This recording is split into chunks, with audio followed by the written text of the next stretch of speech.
योऽन्तः प्रविश्य मम वाचमिमां प्रसुप्तां सञ्जीवयत्यखिल शक्तिधरः सुनाम्ना। अन्यस्तहस्तचरणाश्रवणत्वकालीन् प्राणान् नमो भगवते पुरुषाय तुभ्यं। रामानुजदया पात्रं ज्ञानवैराग्यभूषणं श्रीमद्वेङ्कटनाथार्य वन्दे वेदान्तदेशिकम्। अयोध्या मथुरा माया काशी काञ्ची अवन्तिका हरिद्वारावती चैव सप्तैते मोक्षदायिका। वृंदावन के वृक्ष को मरम न जाने कोई, डाल डाल पात पात पे राधे राधे हो। वृंदावन सोवन नहीं, नंद गाँव सो गाँव, बंसी बट सो बट नहीं, कृष्ण नाम सो नाम। राधा तू बड़ भागिनी, कौन तपस्या की, तीन लोक तारण करण सो तेरे आजी। बोले श्री वृंदावन बिहारी लाल की जय, श्री बालकृष्ण भगवान की जय, श्री सुखदेव जी महाराज की जय, श्री वेदव्यास भगवान की जय, श्रीमद्भागवत महापुराण की जय। जय जय श्री राधे, जय जय श्री राधे, जय जय श्री राधे। परम मंगलमय भगवत स्वरूप अकारण करुणा वरुणालय भक्त वांछा कल्पतरु तटित द्युति विनंदक पीताम्बरधारी भगवान श्री बालकृष्ण लाल जी की वांगमयी प्रतिमूर्ति श्रीमद् भागवत पुराण अंतर्गत आज 5वें दिवस की कथा में प्रवेश करने से पहले आइए अपने मन वाणी को पवित्र करके माता भक्ति को अपने हृदय में विराजमान करके और कीर्तन करेंगे। उसके बाद कथा में हम लोग आगे प्रवेश करेंगे। और आज बहुत रसीली कथा है भगवान की विविध लीलाओं का, बाल लीलाओं का वर्णन है। उसके पहले अपने मन वाणी को हम लोग पवित्र करें।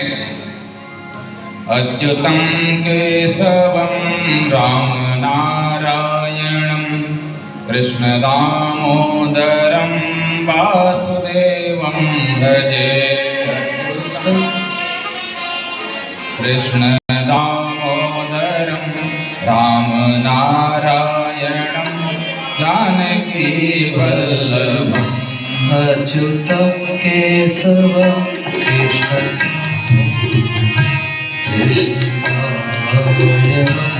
जानकी वल्लभम्।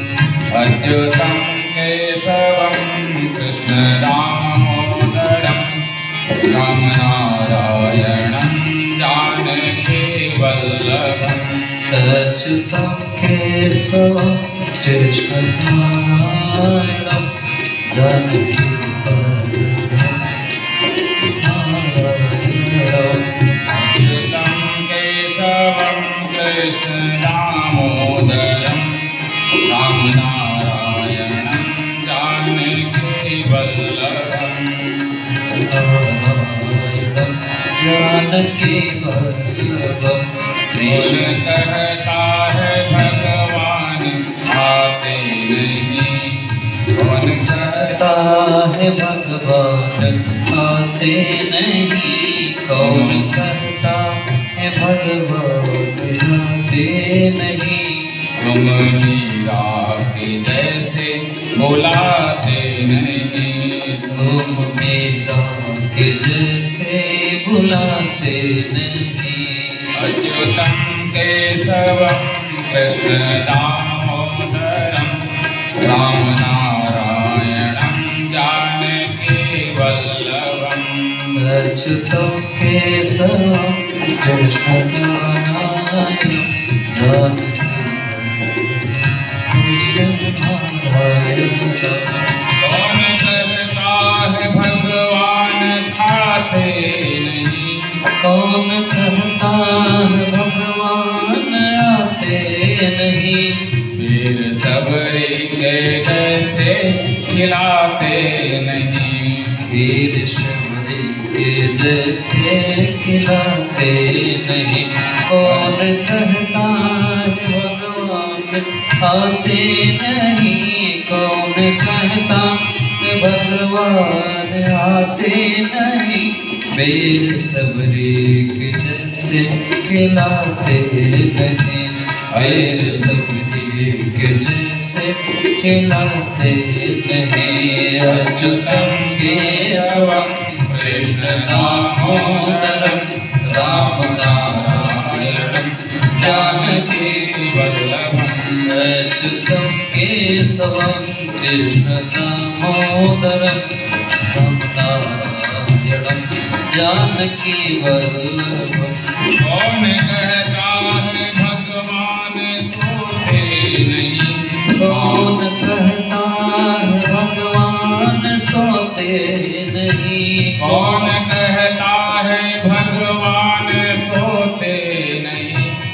कौन कहता है भगवान सोते नहीं। माँ यशोदा के जैसे सुलाते नहीं। माँ यशोदा के जैसे सुलाते नहीं। अच्युतं केशवं कृष्ण दामोदरं राम नारायणं जानकी वल्लभम्। अच्युतं केशवं कृष्ण दामोदरं राम नारायणं जानकी वल्लभम्। राम नारायणं जानकी वल्लभम्। कौन कहता है भगवान चाहते नहीं। कौन कहता है भगवान नहीं। कौन कहता है भगवान नाचते नहीं। कौन कहता है भगवान आते नहीं।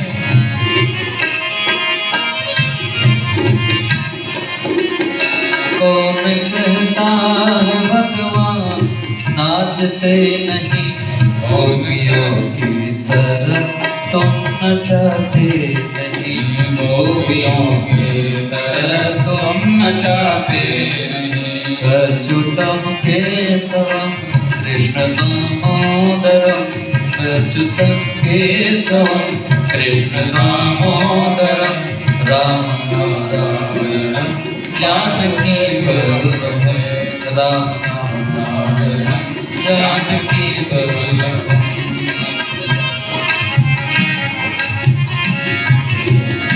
नाम जपते चलो काम करते चलो। नाम जपते चलो काम करते चलो। नाम जपते चलो काम करते चलो। नाम जपते चलो काम करते चलो। हर समय कृष्ण का ध्यान करते चलो। हर समय कृष्ण का ध्यान करते चलो। याद आएगी उनको कभी ना कभी। याद आएगी उनको कभी ना कभी।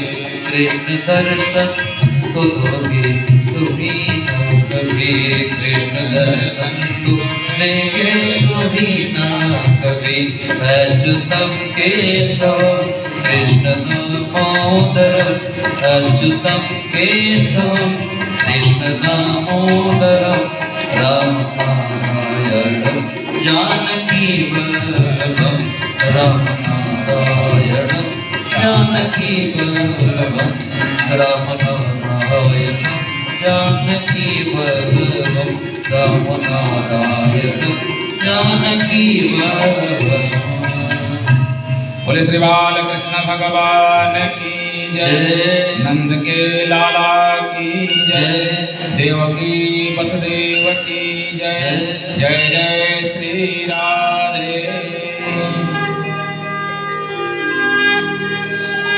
नंद्यः प्रसन्न सलिला हृदय जलाकः सहस्रिया द्विजालकुल सन्नाद स्वकावनराजयः। भगवान का जब जन्म हुआ तो बुधवार का दिन था, रोहिणी नक्षत्र था, भाद्रपद का कृष्ण पक्ष का महीना था और भगवान ने अर्धरात्रि के समय में जन्म लिया। भगवान का जब जन्म हुआ तो भगवान 4 भुजाओं में प्रकट हुए और हाथ में शंख चक्र गदा और कमल के फूल उनके थे।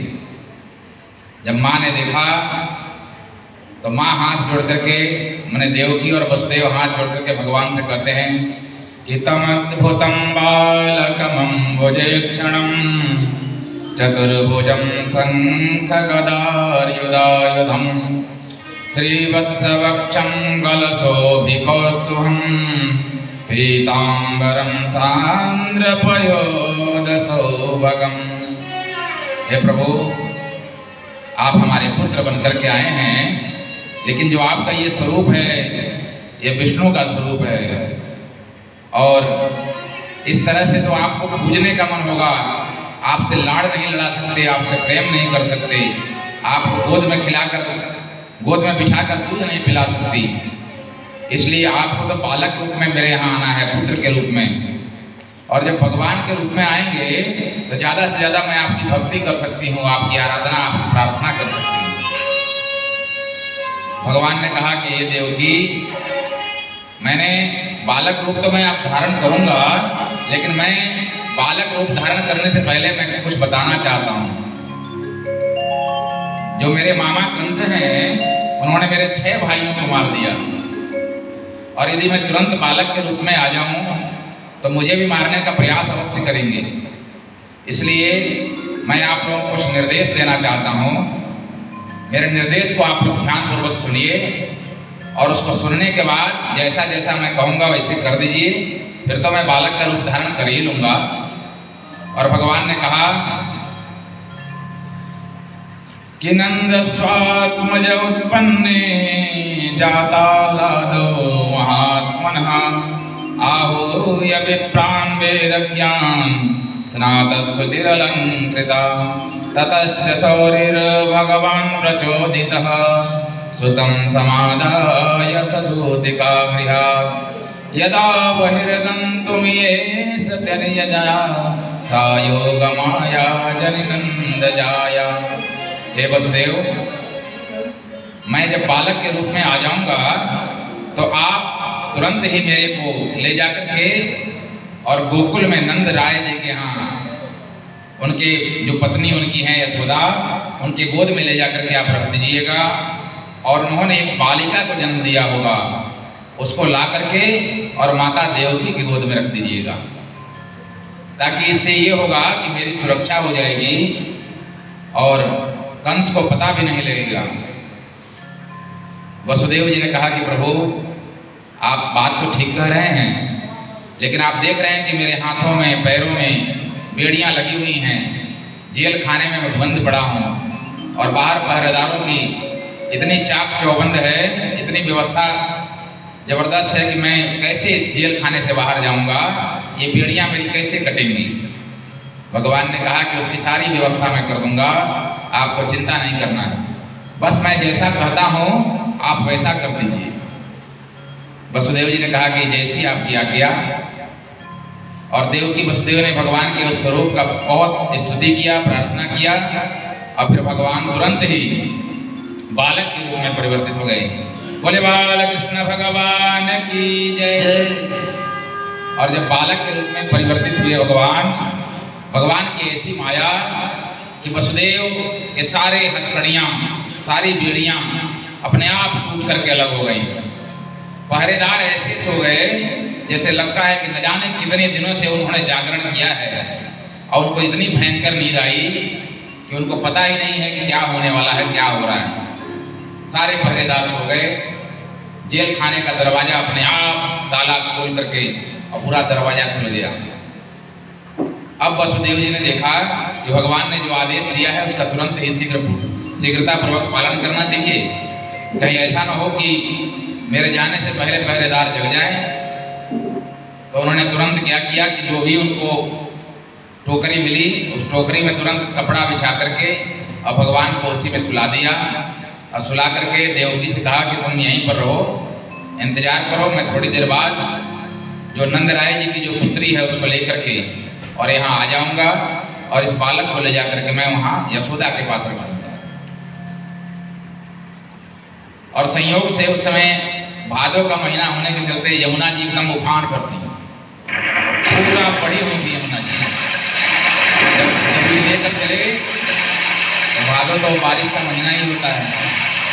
जब मेघों ने देखा कि मेरे साक्षात नारायण हैं जिनको अपने माथे पर रख करके वसुदेव जी जा रहे हैं, तो हम लोगों का भी कुछ कर्तव्य इनके प्रति बनता है, तो हम लोगों को इनका अभिषेक करना चाहिए। तो मेघों ने बारिश करना शुरू कर दिया। जब मेघों ने बारिश करना शुरू किया तो भगवान शेषनाग ने कहा कि अरे तो मेरे प्रभु को भिगो देंगे, मेरे प्रभु बारिश में भीग जाएंगे। तुरंत ही शेषनाग ने अपना फण से छाता कर दिया और भगवान जैसे जैसे जा रहे हैं उसके पीछे पीछे शेषनाग भगवान अपने फण से छाता लगाए हुए और आगे बढ़ रहे हैं। जब यमुना जी के तट पर पहुंचे वसुदेव जी तो उन्होंने देखा यमुना जी तो बड़ी उफान पर हैं, कैसे पार करूंगा, कैसे गोकुल जाऊंगा, कुछ समझ में नहीं आता। लेकिन फिर मन में सोचते हैं कि भगवान ने कहा है तो भगवान जरूर इसमें हमारी सहायता करेंगे, इसलिए चलना चाहिए। और जब उन्होंने यमुना जी में चलना शुरू किया तो यमुना महारानी जो है भगवान श्री कृष्ण की पटरानी, उनकी पत्नी। तो यमुना जी ने सोचा कि आज स्वामी जी के बड़े दिनों के बाद दर्शन हुए हैं, आज स्वामी जी के चरणों को छूने का मन कर रहा है। तो यमुना जी धीरे से बढ़ने लगी।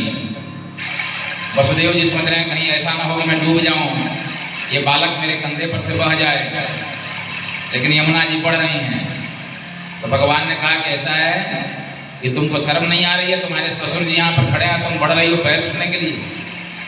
भगवान ने अपना पैर और नीचे कर दिया और यमुना जी ने भगवान के चरणों को जैसे छुआ तुरंत घुटने तक यमुना का जल हो गया।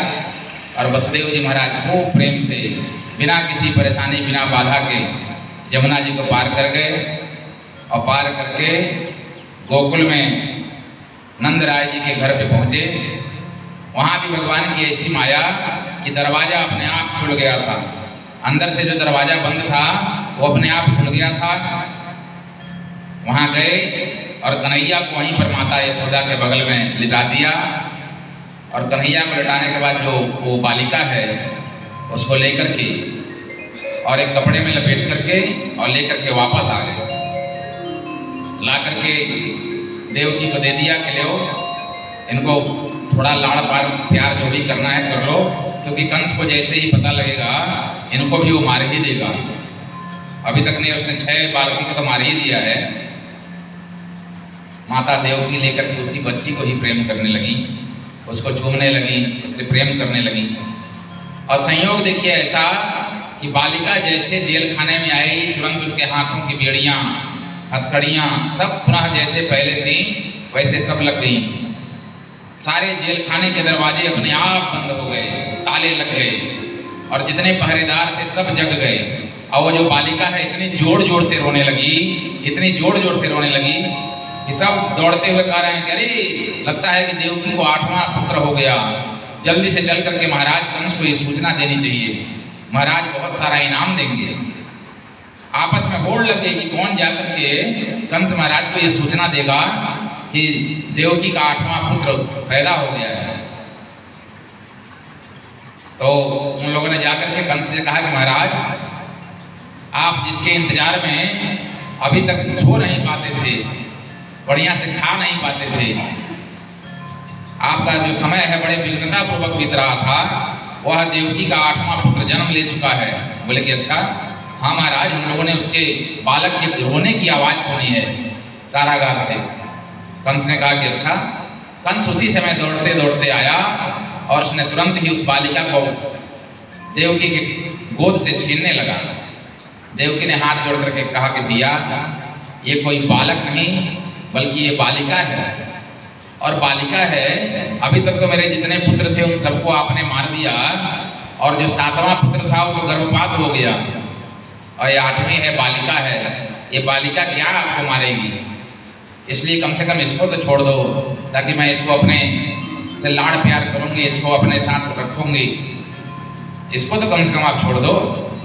कंस भी आश्चर्य में पड़ गया कि ये कैसी बात है। आकाशवाणी ने तो कहा था कि 8वां पुत्र तुम्हारा काल होगा, 8वां गर्भ काल होगा, और ये क्या हुआ?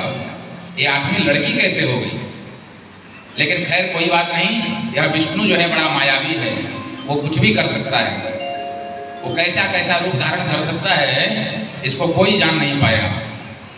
तो हो सकता है कि वो स्त्री के रूप में ही, लड़की के रूप में ही आया हो।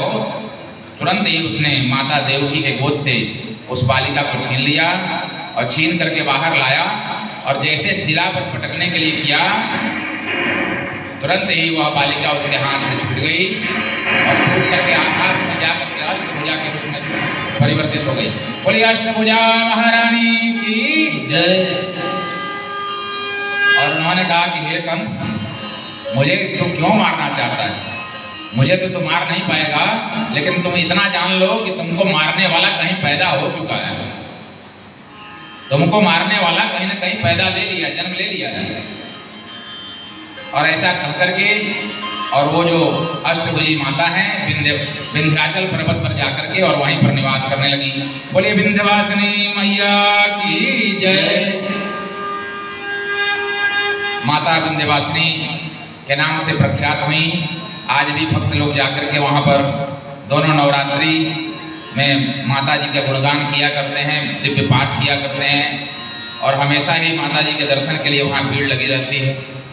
भगवान ने जैसा वचन योग माया को दिया था, वैसा भगवान ने निभाया, और भगवान के बहन के रूप में योग माया विंध्याचल में विराजमान हो गई।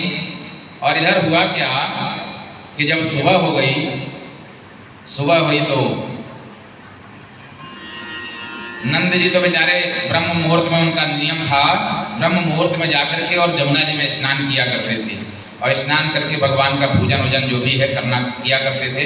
तो ब्रह्म मुहूर्त हुआ, नंद जी चले गए जमुना स्नान करने। उनको नहीं पता है कि मेरे घर कोई बालक जन्म लिया है। नंद जी की एक छोटी बहन है जिनका नाम है सुनंदा। सुनंदा ने जब सुबह जगी तो उसने देखा कि आज यशोदा अभी तक जगी नहीं है, यशोदा की नींद अभी तक खुली नहीं है। क्या बात है, चल करके यशोदा को जगाऊं। और जब यशोदा के भवन में जब गई तो उन्होंने देखा कि बड़ा सुंदर श्याम सलोना नीलमणि के समान बालक, देखने में एकदम उसके शरीर की कांति नीले रंग की है, और वह बालक यशोदा मैया के बगल में खेल रहा है और यशोदा सो रही है।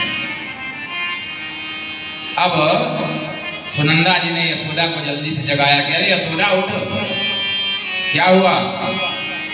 अरे तेरे लाला है गो और तुमको पता ना है? तेरे बगल में लाला लेटो भयो है और तुमको पता ही नहीं है? ऐसे निर्वेद सोए पड़ी है कि न जाने कितने दिनों की जागी हुई।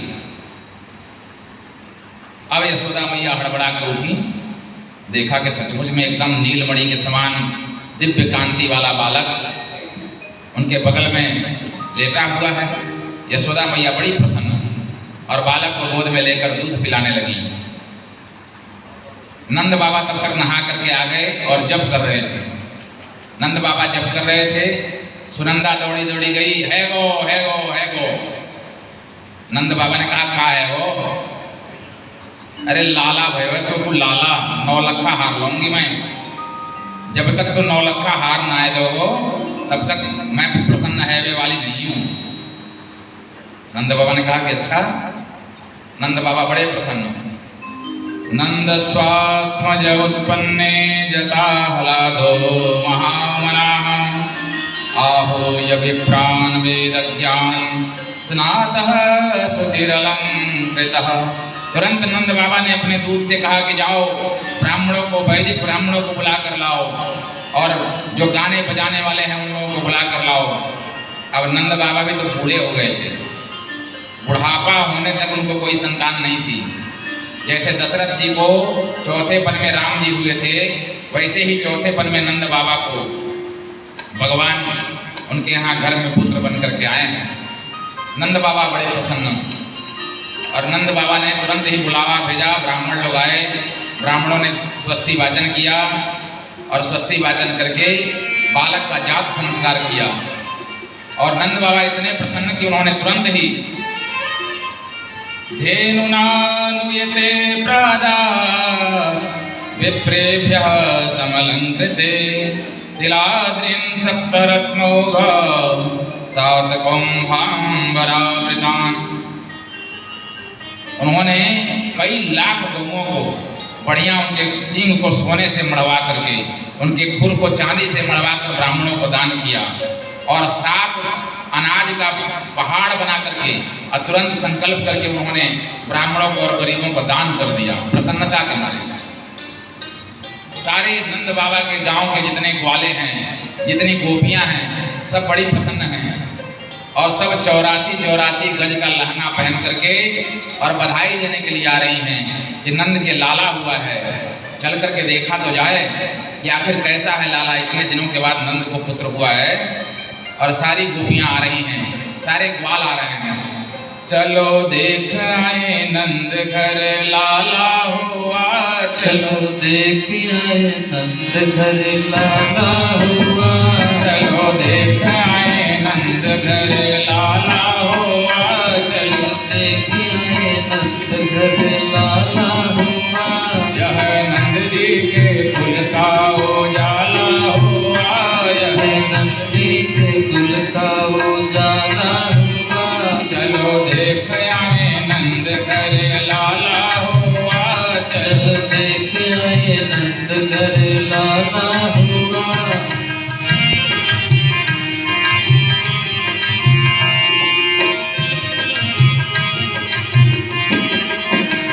देखो सब ग्वाल बाल होके खुशहाल, देखो सब ग्वाल बाल चले होके खुशहाल।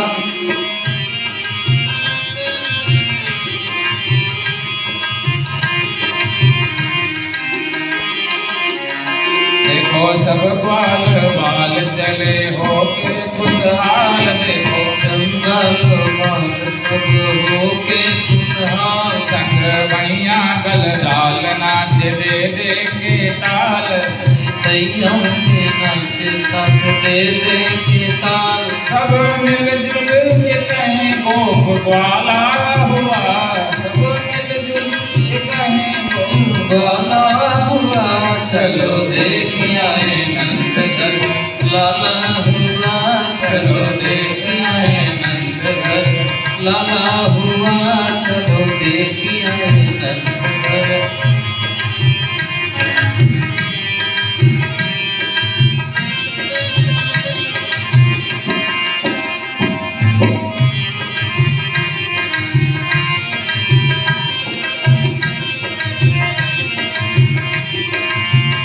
बाजे शंख घड़ियाल जन्म लीनो गोपाल, बाजे घंट घड़ियाल लीनो गोपाल, बाजे शंख घड़ियाल जन्म लीनो गोपाल, बाजे घंट घड़ियाल जन्म लीनो गोपाल।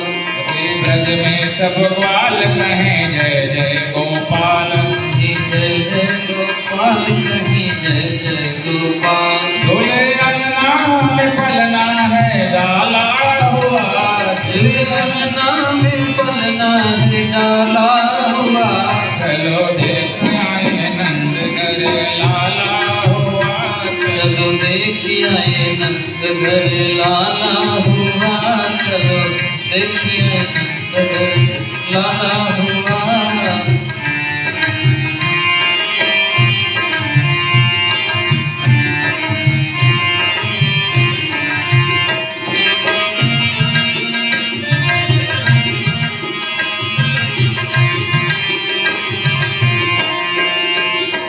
प्रगटे ब्रज में ब्रजराज करने भक्तों के काज। प्रगटे ब्रज में ब्रजराज करने भक्तों के काज। प्रगटे बर में ब्रजराज करने भक्तों के काज। में ब्रजराज प्रगट भक्तों को राज। आया सारा समाज दर्शन करने को आज। आया सारा समाज दर्शन करने को आज। सब नैनों को सुख पहुँचाने वाला हुआ। सब नैनों को पहुँचाने वाला हुआ। चलो देखी आए नंदघर लाला हुआ। चलो देखी आए नंदघर लाला हुआ। चलो देखी आए नंदघर लाला हुआ। नंद लाला हुआ। लाला हुआ नंद लाला हुआ। चलो देखी आए नंदघर लाला हुआ। चलो देखी आए नंदघर लाला हुआ। चलो देखी आए नंदघर लाला हुआ। चलो देखी आए नंदघर।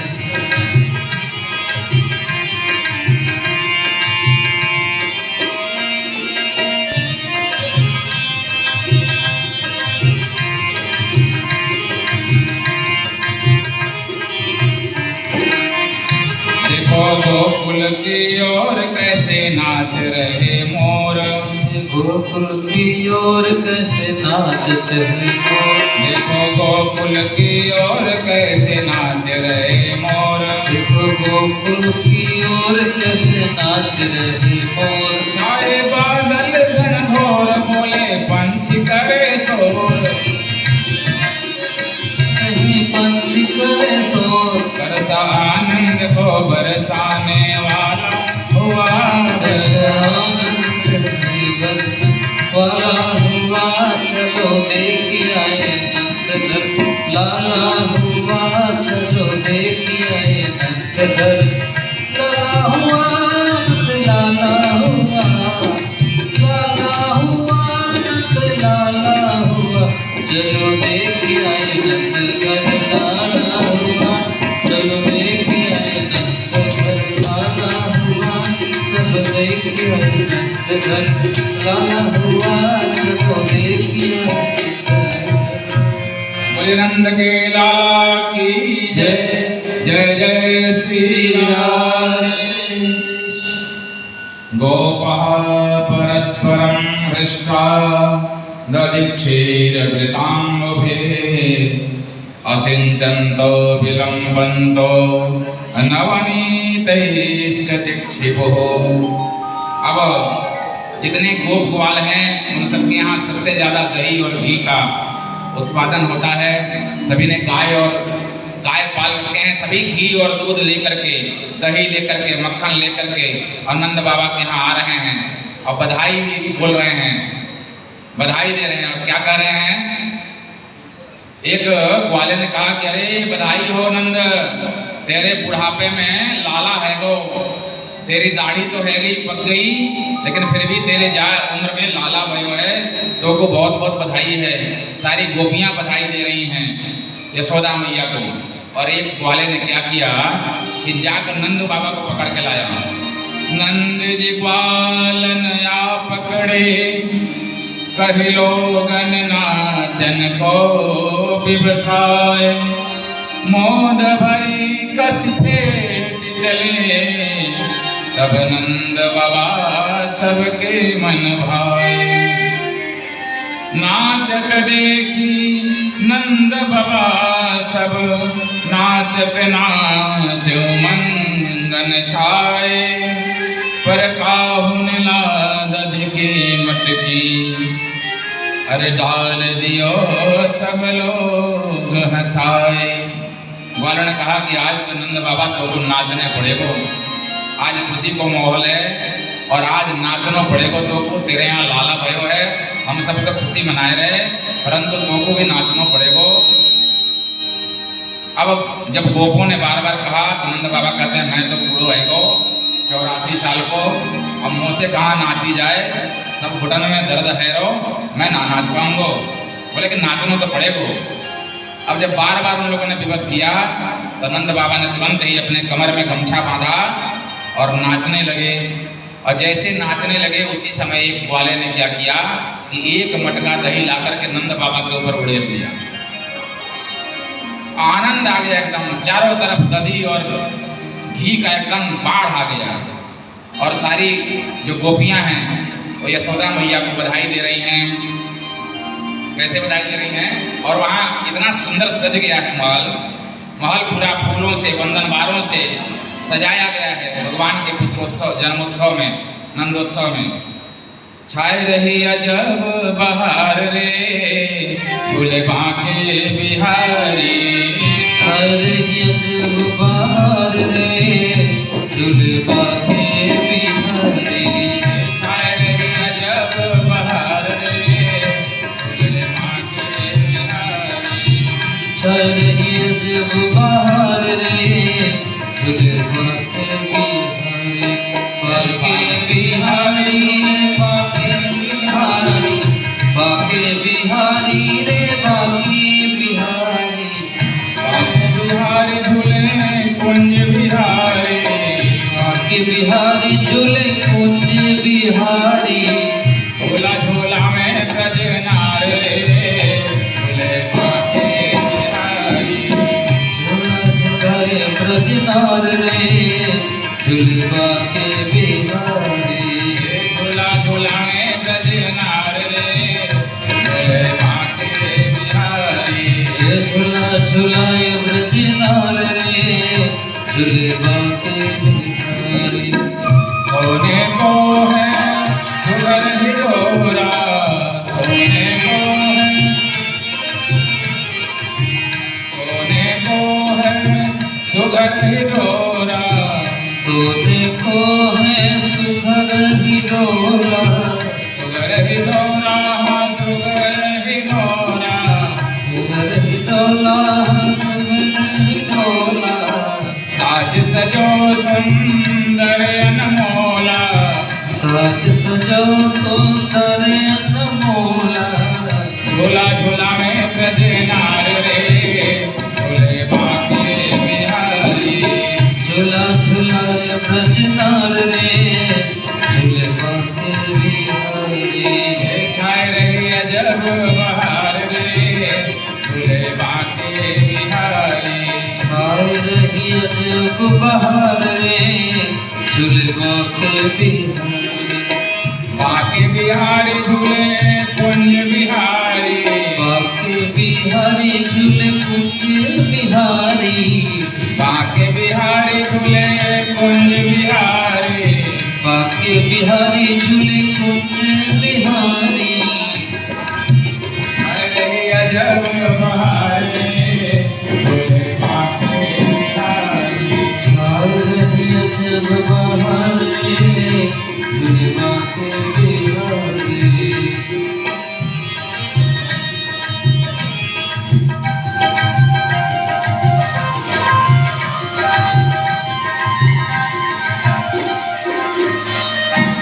जिसको चुरावे बाकी झांकी, चित को चुराए बाकी झांकी, बाकी झांकी हो बाकी झांकी, बाकी झांकी हो बाकी झांकी, जिसको चुरावे बाकी झांकी, जिसको चुराए बाकी झांकी, सूरत मूरत रजबराती, सूरत मूर्ति अजबरा की, बड़ी अतर बहारे झूले बांके बिहारी, बढ़ रही अतर फुहारे झूले बांके बिहारी, छाए रही अजब बहारे झूले बांके बिहारी, छाए रही अजब बहारे झूले बांके बिहारी, बांके बिहारी झूले कुंज बिहारी, बांके बिहारी झूले कुंज बिहारी, बांके बिहारी झूले कुंज बिहारी, बांके बिहारी झूले कुंज बिहारी, झूला झूला में ब्रजनार रे झूले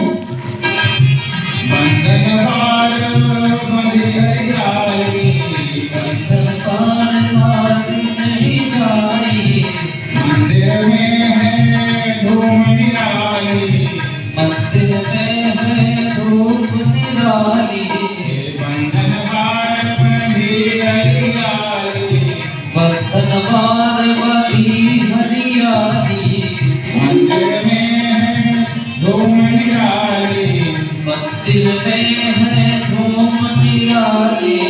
और जय जयकार जय हो, बिहारी, होय रे जय जयकार रे, महिमा के बिहारी। छाए रही जब बहारे, भोले बांके बिहारी, हे छाए रही जब बहार में, भोले बांके बिहारी।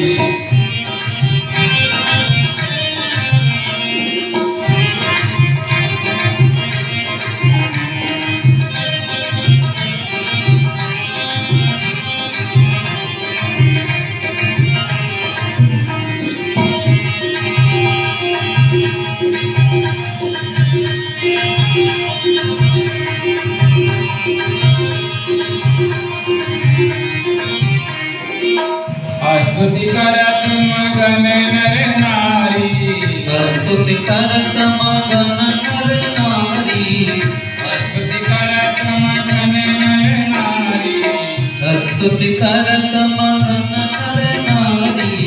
महिमा तीन लोक से न्यारी, महिमा तीनों लोक से न्यारी। तन मन धन बलिहारी, बिहारी, तन मन धन बलिहारी रे, कहीं नाच बिहारी। छाए जब बहारे, भोले बांके बिहारी, हे छाए रही जब बहार रे, भोले बांके बिहारी। छाए रही जब बहारे, भोले बांके बिहारी, छाए रही जब बहार रे, भोले बांके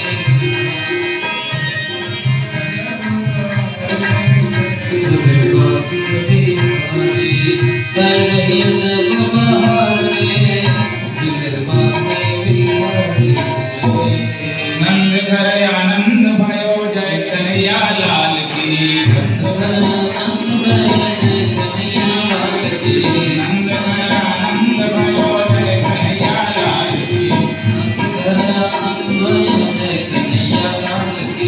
आगे घोड़ा दिन, आगे दिनों घोड़ा दिनों और दिनों काल की, दिनों घोड़ा दिनों और दिनों पाल की। नंद घर आनंद भयो जय कन्हैया लाल की, नंद घर आनंद भयो जय कन्हैया लाल की, आनंद भयो जय कन्हैया लाल की। जय कन्हैया लाल की मदन गोपाल की, जय कन्हैया लाल की मदन गोपाल की, जय कन्हैया लाल की मदन गोपाल की।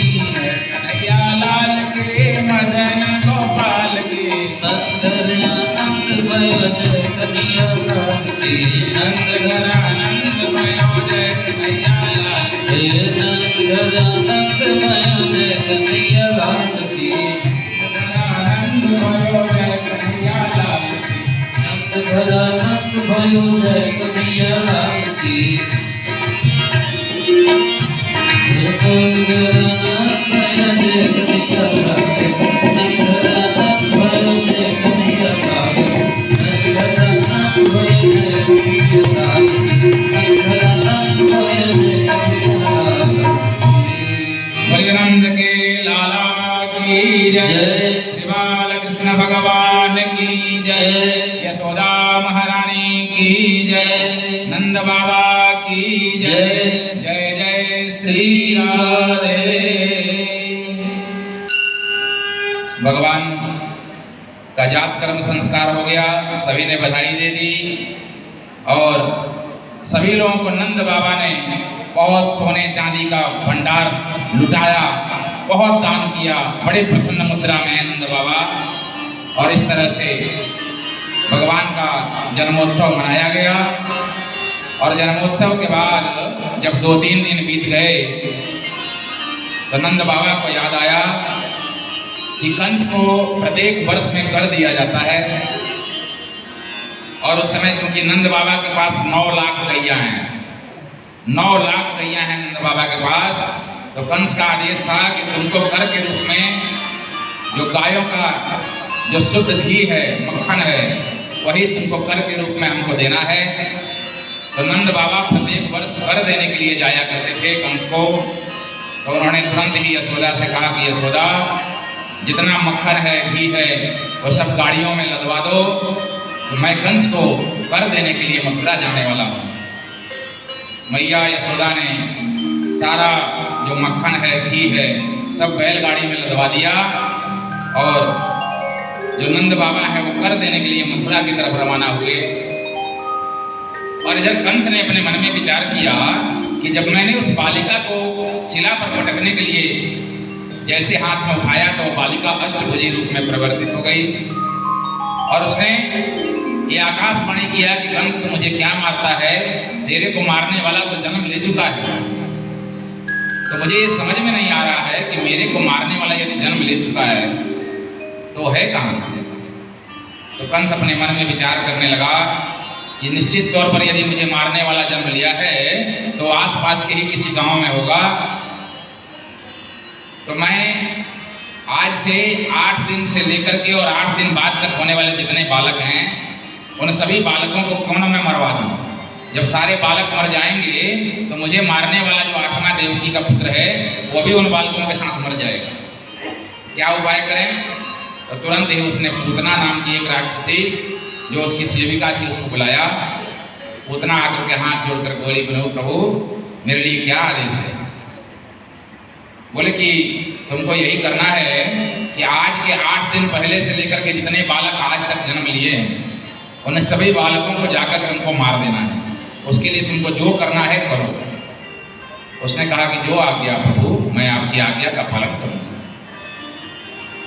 तो पूतना ने क्या किया कि उसने कालकूट नाम का जहर अपने स्तनों में लगा लिया और बड़ी सुंदर स्त्री का रूप धारण करके और सभी जितने नए नए बच्चे जिस घर में जन्म लिए थे सभी के घरों में जाती थी सुंदर रूप धारण करके और उन बच्चों को गोद में खिलाने के लिए बहाने से उठाती थी और उठाकर अपना दूध पिलाती थी। बच्चे बेचारे मर जाते थे। न जाने कितने बच्चों को उसने मार दिया। ऐसे करते करते भगवान के जन्म के 6 दिन बीते और 6वें दिन भगवान की छठी मनाई जा रही थी। सारी गोपियाँ, सारे ग्वाल बाल नंद बाबा के दरवाजे पर थे और नंद बाबा जो है वो मथुरा गए हुए थे कंस को कर देने के लिए। वहां पर जब पहुंची तो बड़ा सुंदर सा रूप बनाया उसने। यशोदा के पास जाकर बोलती है, बहन तेरा लाला कहाँ है? मैं भी उसे देखना चाहती हूँ। मैंने सुना है कि बहुत सुंदर लाला है, तो मैं क्या उसको गोद में लेकर थोड़ी देर खिला सकती हूँ? यदि तू कहेगी तो मैं उसको गोद में खिलाऊंगी। यशोदा मैया ने कहा कि अरे बहन क्यों नहीं, जैसे मेरा लाला है वैसे तुम्हारा भी लाला है, खूब प्रेम से उसको गोद में लेकर तुम खिला सकती हो। तो उसने क्या किया कि अपने गोद में तुरंत ही उस बालक को उठाया और बालक को पहले खिलाने लगी और सबके नज़रों को देखने लगी, कोई मेरे को देख तो नहीं रहा, और नज़र चुरा करके और तुरंत ही बालक को दूध पिलाने लगी।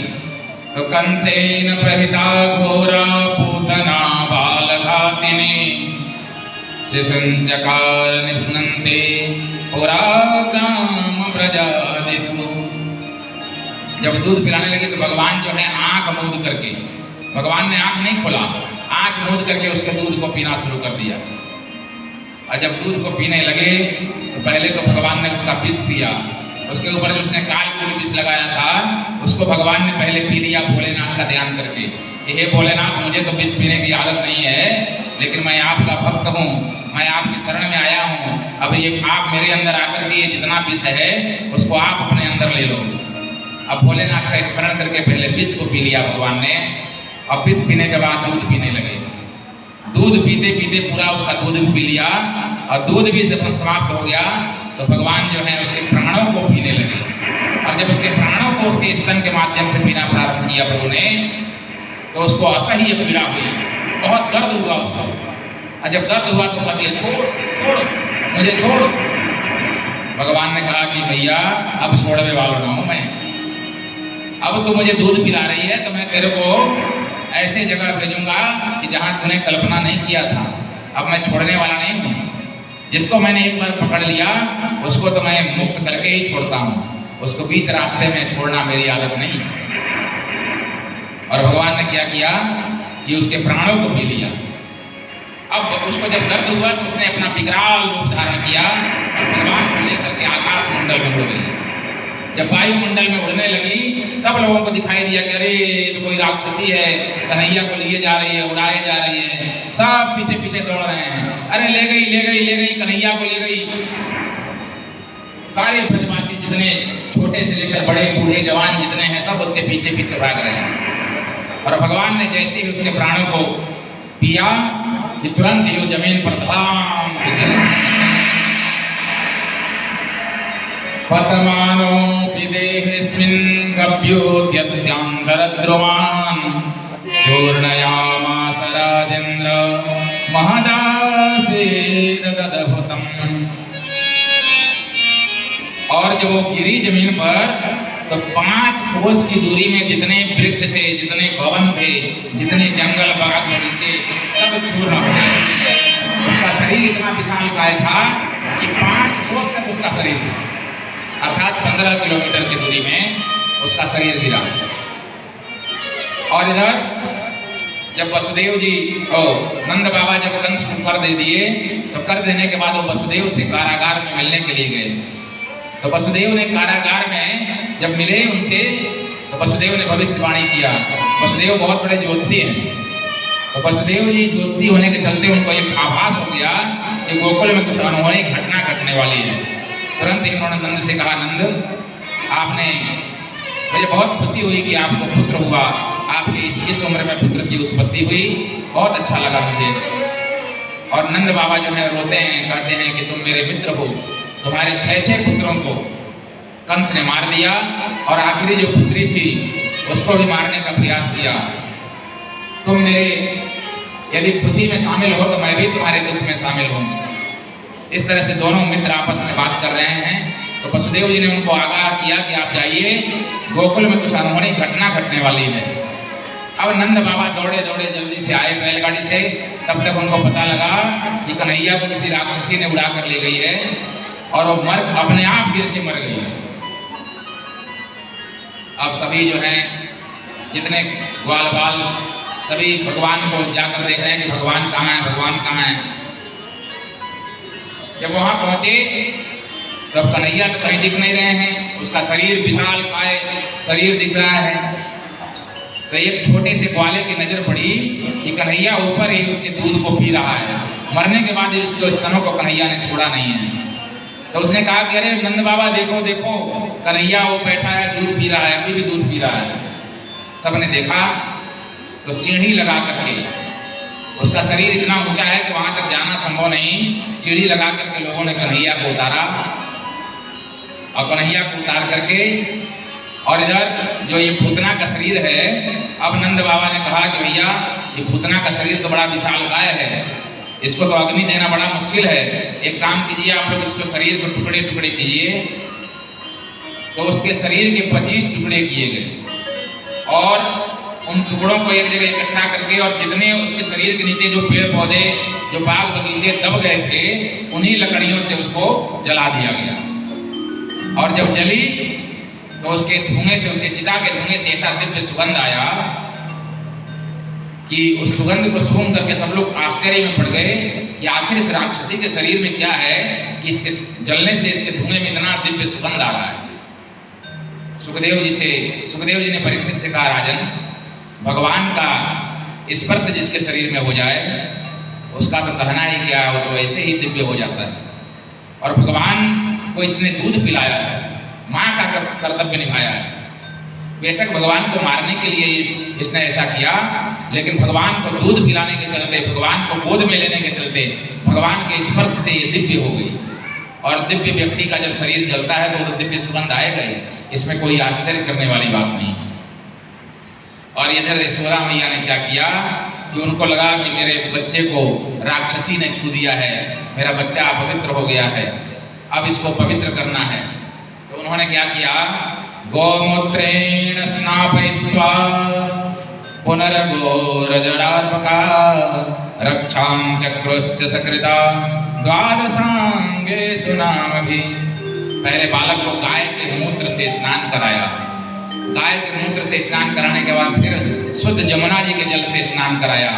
जमुना जी के जल से जब भगवान नहा लिए तब फिर क्या करती है यशोदा मैया, गाय के पूंछ से उनको झाड़ा देती है और गाय के पूंछ से झाड़ा दे करके और भगवान के नामों का स्मरण करके और भगवान को झाड़ा दे रही हैं।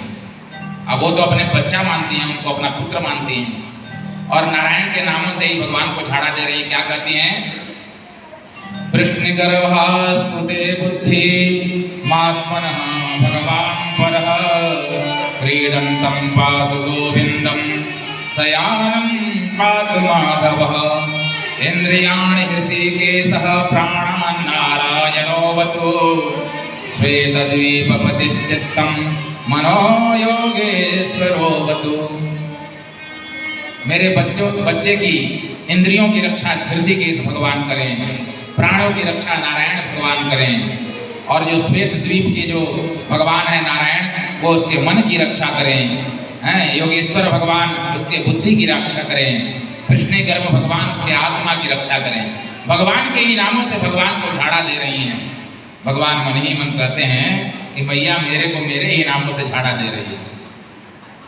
अब मैया तो पुत्र जान रही है, वो थोड़ी जानती है कि यह कोई मेरा पुत्र नहीं बल्कि यह साक्षात नारायण ही मेरे यहाँ पुत्र बन करके आए हैं। अब ऐसे ऐसे धीरे धीरे समय बीतने लगा और भगवान धीरे धीरे 6 महीने के हो गए। 6 महीने के जब भगवान हुए तो अचानक मैया ने देखा कि भगवान लेटे लेटे, पहले तो 6 महीने के बालक पहले सीधा लेटता है और लेटे लेटे अचानक भगवान अपने से करवट फेर दिए और जैसे भगवान करवट फेरे यशोदा मैया बड़ी प्रसन्न हुई।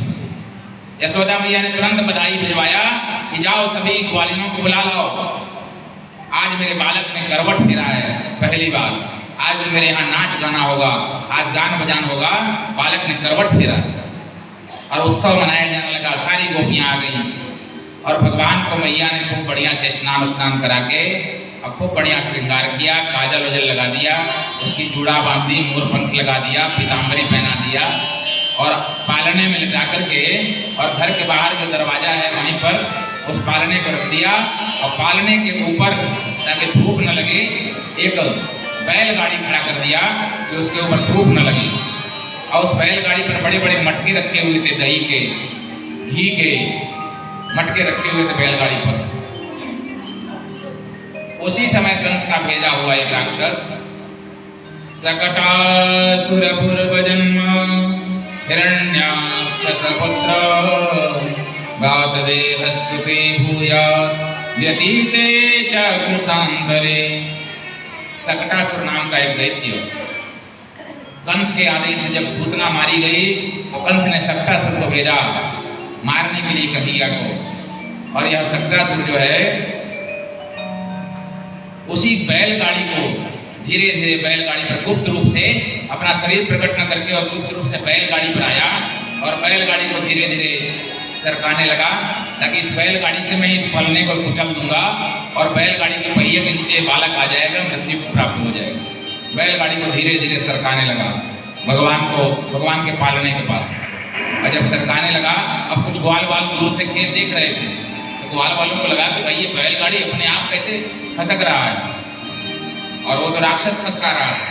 और भगवान इस मर्म को जानते हैं तो जैसे भगवान के पालने के पास बैलगाड़ी आया भगवान ने अपना धीरे से पैर उठा करके अंगूठा उस पर मारा और बैलगाड़ी ऐसे नाचते नाचते आकाश में जाकर राम से गिरा और उसी बैलगाड़ी में सकटासुर भी जय सिया राम हो गई। सकटासुर की मृत्यु हो गई।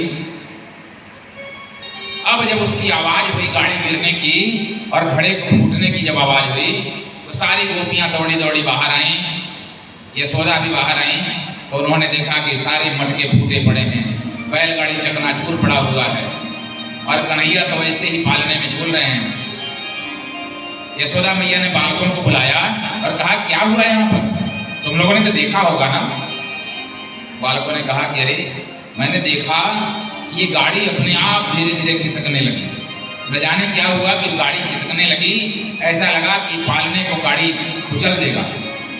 लेकिन हमने उसी समय देखा कि इस कन्हैया ने धीरे से अपना पैर इतने जोर से लात मारा कि गाड़ी नाच करके गिर के टूट गई।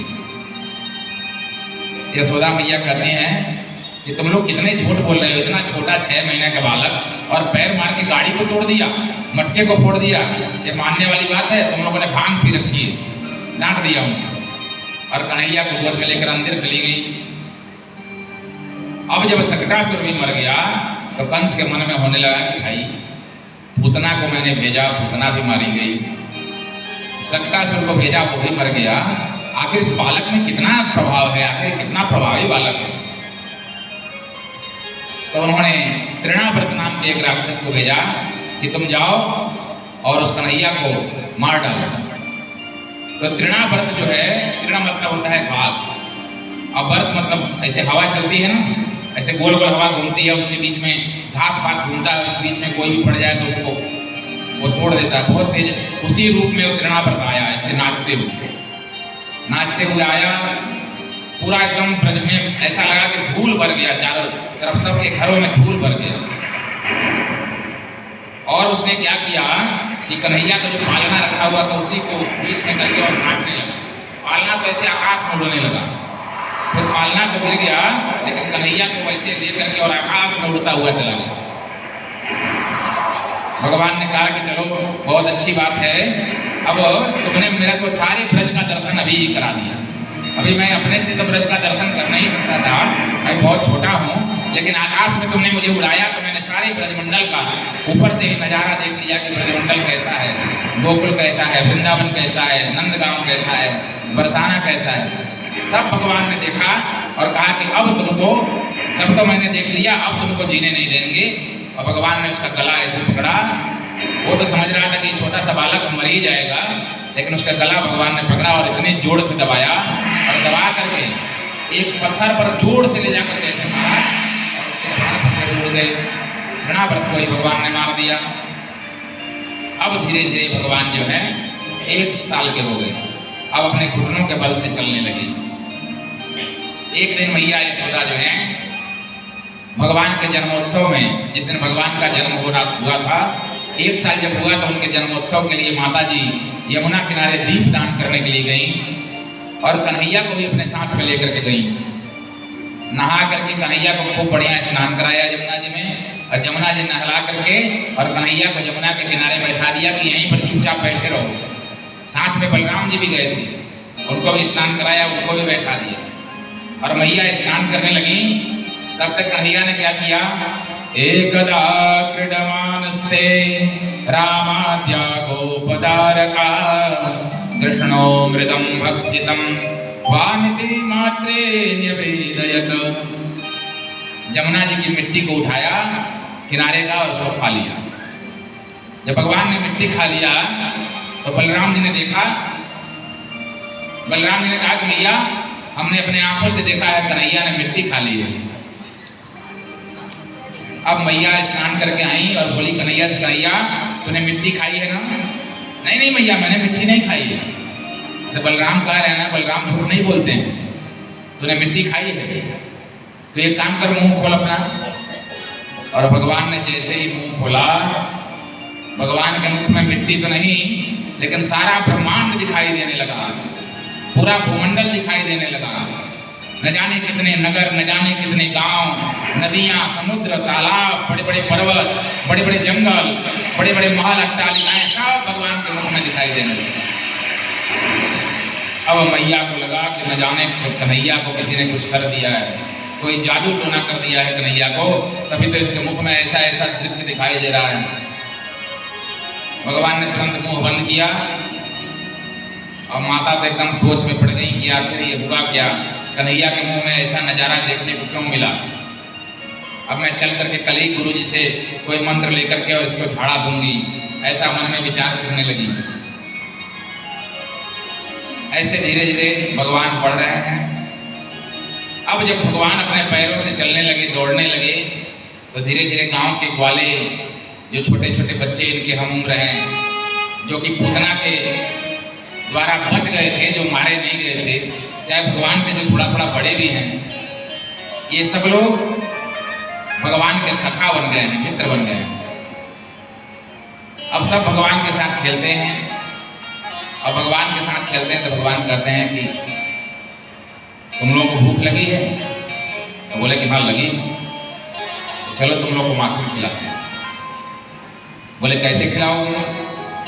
बोले कि चलो भाभी के घर में चोरी करेंगे, ऐसे तो वो मक्खन देने से रही, चुपचाप चलेंगे और वो किसी काम में लगी होगी तो उसके घर में चल करके और मक्खन चुराएंगे और खूब प्रेम से खाएंगे।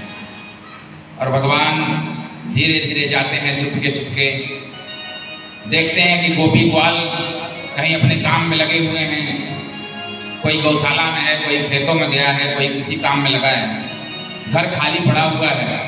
तो भगवान धीरे से घरों में घुस जाते हैं और मक्खन खाने लगते हैं,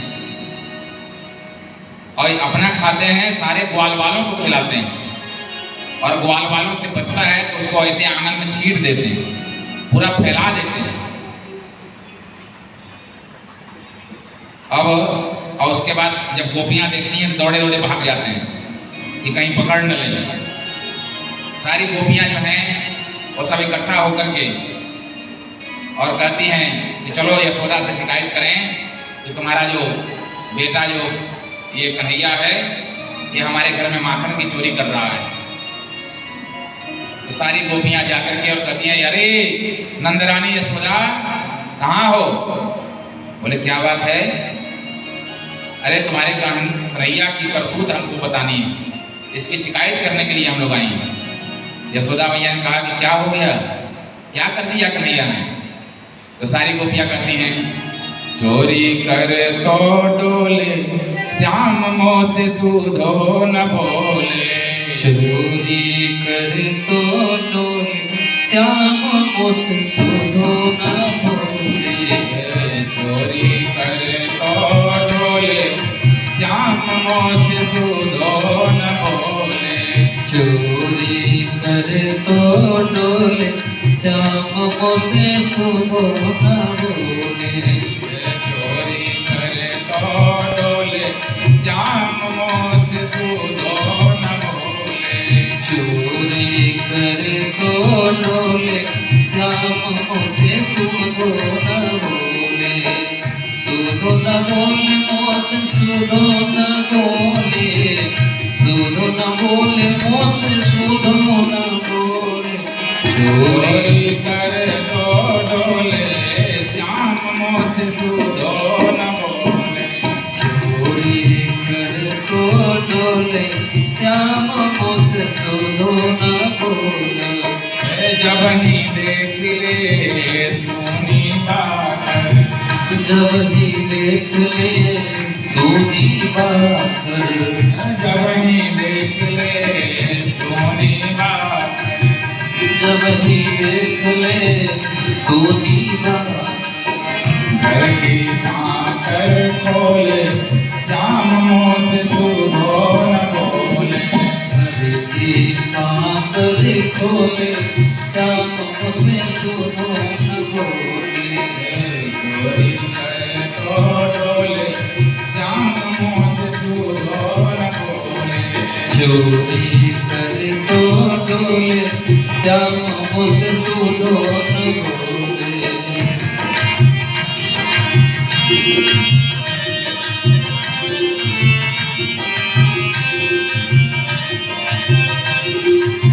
घर में आवे ग्वाल वाले, घर में आए ग्वाल वाले, घर में आवे ग्वाल वाले, घर में आए, घर में आवे, हाँ घर में आवे, घर में आए हैं, घर में आए, माखन माख टटोले श्याम मोह से सूधो न बोले, माखन माख टटोले श्याम मोह से सूधो न बोले, चोरी कर तो डोले श्याम मोह से सूधो न बोले,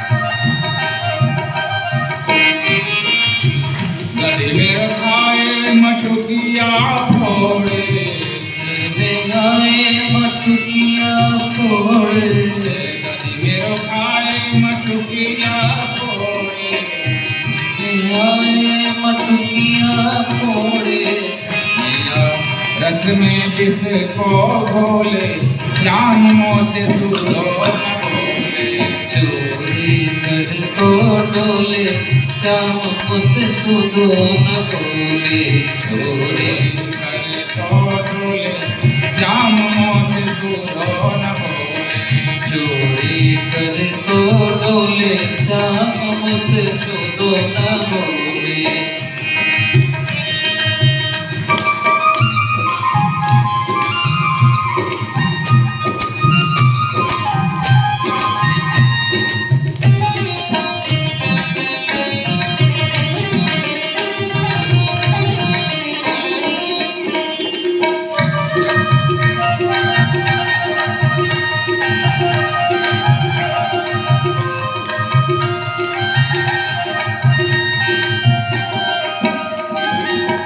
जब मैं पकड़न या को भागी, जब मैं पकड़न आपको ये जब मैं पकड़न या को भागी, जब मैं पकड़न आपको भागे, ये मैया पकड़े झक झोरे, श्याम मोह से सुधो न बोले, भैया पकड़े झक झोरे, श्याम मुझसे सुधो न बोले, चोरी करे तो डोले, श्याम मोह से सुधो न बोले, चोरी कर तो डोले, श्याम मुझसे सुधो न बोले।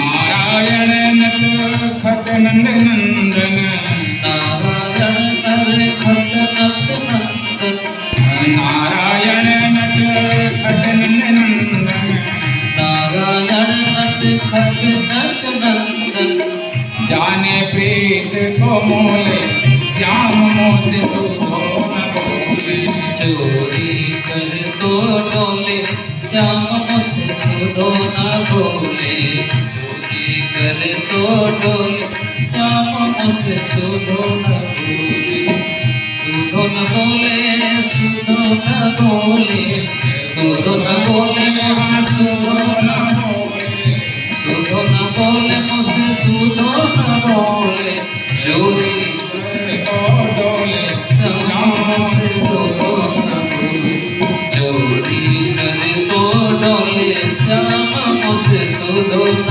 बोले, चोरी करे तो डोले, श्याम मुझसे सुधो न बोले, चोरी करे तो डोले, श्याम मुझसे सुधो न बोले, चोरी करे तो डोले, श्याम मुझसे सुधो न बोले। बड़े माखन चोर कन्हैया की जय, जय। बंसी के बजैया की जय, नंद के लाला की जय, जय जय श्री राधे। भगवान के घर में 9 लाख गैया हैं, दही और मक्खन की भंडार है, लेकिन फिर भी भगवान जो है गोपियों के प्रेम के वशीभूत होकर के, और गोपियां भी सिर्फ शिकायत करती हैं भगवान के मनोहर रूप को देखने के लिए।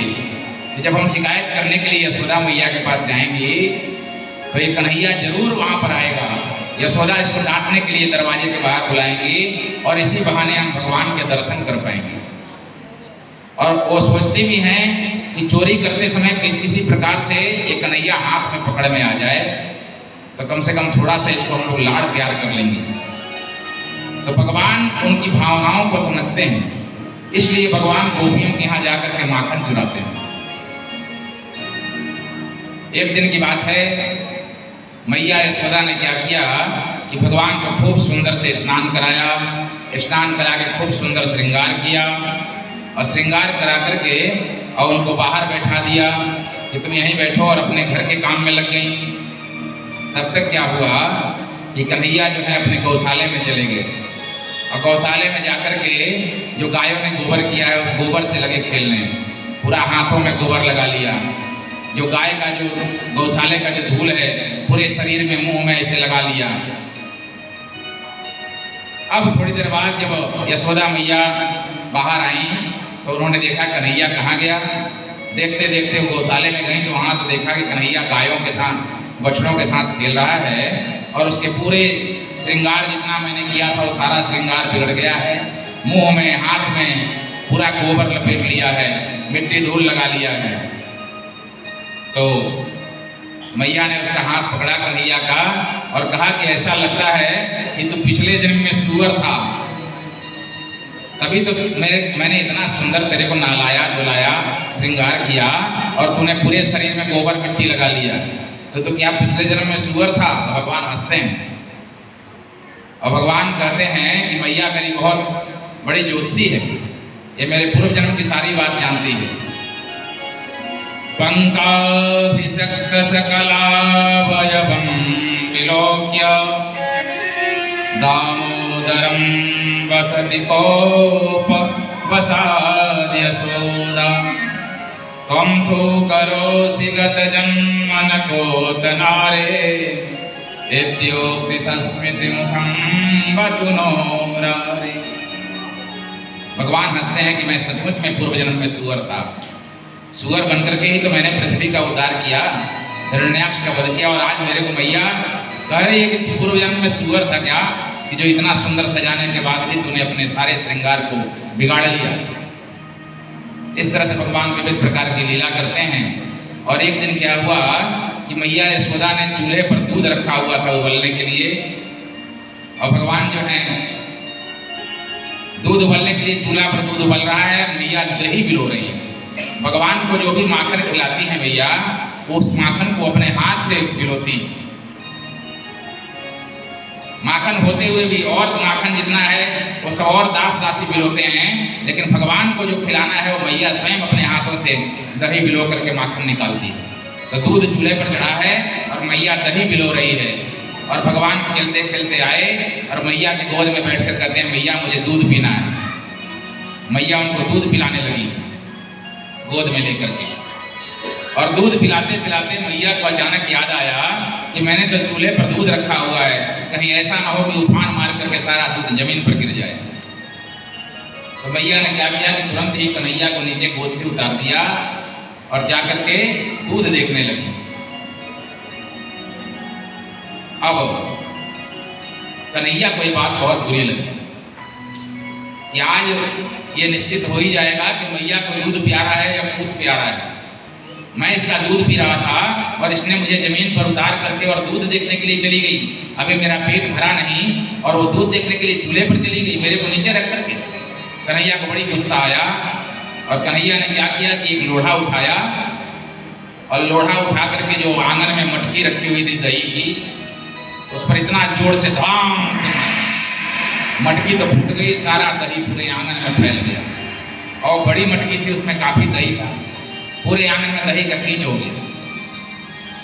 अब मैया ने देखा ये बड़ी तेज आवाज हुई, जब आवाज सुनी तो वो दौड़ी दौड़ी आई तो देखती है पूरे आंगन में दही फैला हुआ है।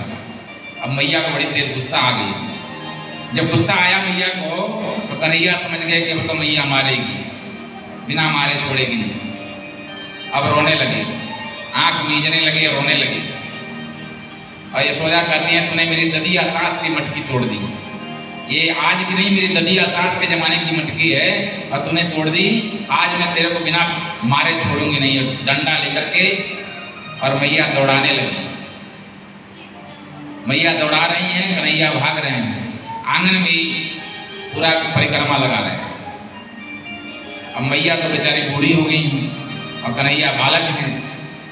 अब दौड़ते दौड़ते मैया थक गई, पूरा शरीर पसीने से लथपथ हो गया।